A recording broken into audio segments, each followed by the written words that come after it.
Hello friends, வாங்க. Good afternoon.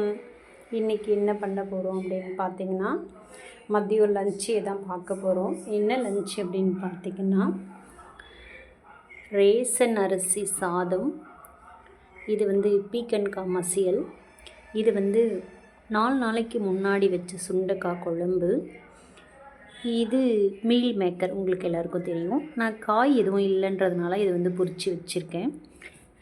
இந்த சுண்டைக்காய் பார்த்திங்கன்னா, இப்போ நான் சொன்னால் நம்ப மாட்டீங்க ஃப்ரெண்ட்ஸ். நான் 4 டேஸ்க்கு முன்னாடி இதை வச்சேன். ஆக்சுவலி ஃப்ரிட்ஜ்லேயும் வைக்க கிடையாது, வெளியில் தான் வச்சு சூடு பண்ணியிருப்பேன். காலையில் சூடு பண்ணுவேன், நைட்டில் சூடு பண்ணுவேன். பட் இது பழசு ஆக ஆக ரொம்ப டேஸ்ட்டாக இருக்கும். இது எத்தனை பேருக்கு தெரியுன்றது எனக்கு தெரியாது. தெரிஞ்சால் கமெண்ட் பாக்ஸில் சொல்லுங்கள். இது பீக்கங்காய் மசியல் சொல்லுவாங்க. அதாவது பீக்கங்காவும் பாசிப்பருப்பும் போட்டு வேக வச்சு தக்காளி பச்சை மிளகாலாம் போட்டு அப்படியே கடைஞ்சி தாளிக்கிறது தான் இது பீக்கங்காய் மசியல்.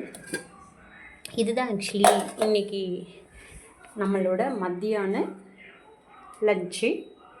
யாருக்கெல்லாம் வாழை இலையில் சாப்பிட்றது ரொம்ப பிடிக்குமோ அவங்க எல்லாமே கமெண்ட் பாக்ஸில் கமெண்ட் பண்ணுங்கள் ஃப்ரெண்ட்ஸ்.